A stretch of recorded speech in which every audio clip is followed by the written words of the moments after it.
코틀린이 안드로이드에 들어오고 나서 달라진 건 문법만이 아니었습니다. 같은 기능을 만들어도 코드가 훨씬 짧고 안전하고 읽기 쉬워졌죠. 많은 팀이 가장 먼저 체감한 변화는 코드량이었습니다. 자바 시절과 비교하면 같은 기능을 구현할 때 체감상 30에서 40% 가까이 덜 쓰게 되면서 유지보수 비용도 같이 줄기 시작합니다. 자바 시절 코드는 기능보다 소음이 먼저 보였습니다. 코틀린 이후에는 같은 로직이라도 의도가 더 앞에 나오고 반복되던 작업은 언어 차원에서 많이 정리됩니다. 중요한 건 한 줄 한 줄이 아니라 개발 흐름 전체입니다. 모델을 만들고 상태를 정의하고 공통 기능을 붙이고 널을 다루고 다시 리패터링하는 전 과정이 코틀린에서 훨씬 짧아졌습니다. 데이터 클래스는 코틀린 체감 변화를 가장 빨리 보여주는 기능입니다. 예전에는 손으로 써야 했던 모델 클래스 기본 작업을 언어가 대신 해주면서 개발자는 진짜 의미 있는 필드와 규칙에만 집중할 수 있게 됐죠. 자바에서는 단순한 사용자 모델 하나도 길어지기 쉬웠습니다. 코틀린에서는 데이터 구조가 압축되면서 클래스가 무엇을 담는지 한눈에 들어오기 시작합니다. 이 변화는 모델 클래스를 많이 만드는 안드로이드 개발에서 특히 크게 작동합니다.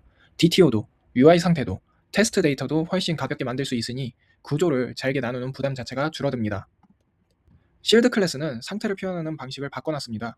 가능한 경우의 수를 열어두는 대신 닫아버리니까 이 화면이 어떤 상태를 가질 수 있는지가 타입만 봐도 명확해집니다. 자바 시절에는 상태와 데이터가 따로 노는 경우가 많았습니다. 실드 클래스로 바꾸면 상태와 그 상태가 들고 있는 데이터가 같이 움직여서 분기 실수도 훨씬 줄어듭니다.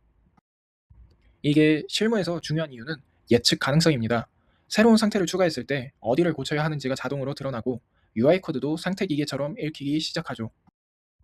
익스텐션 펑션은 기존 타입의 기능을 붙이는 방식을 완전히 자연스럽게 만들었습니다. 따로 유틸 클래스를 뒤지기보다 필요한 타입 옆에 바로 기능을 배치할 수 있게 된 거죠. 예전에는 util, helper, common 같은 파일이 계속 커졌습니다.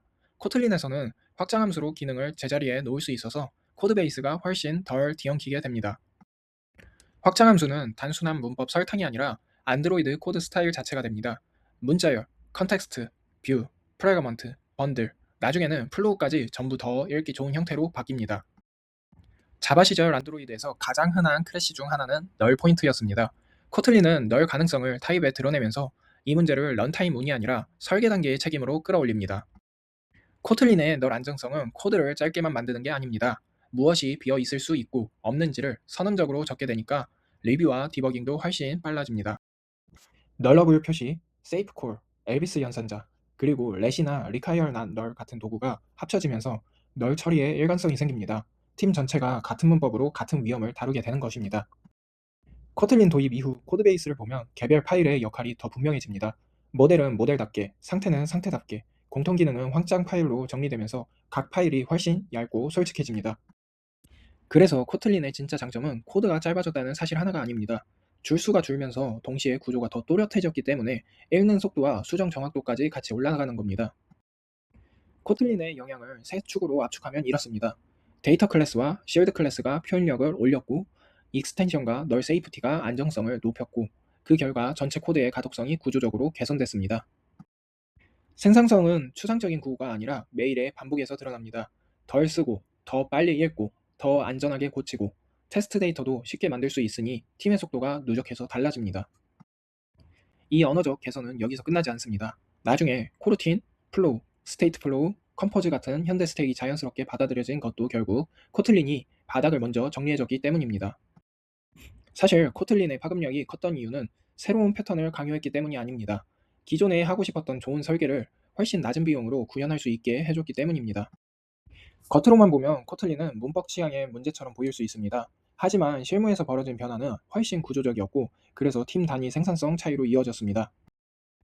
그래서 코틀린이 바꾼 건 코드 길이 하나가 아닙니다. 데이터를 표현하는 방식, 상태를 닫는 방식, 기능을 붙이는 방식, 널을 다루는 방식까지 전부 바뀌었습니다.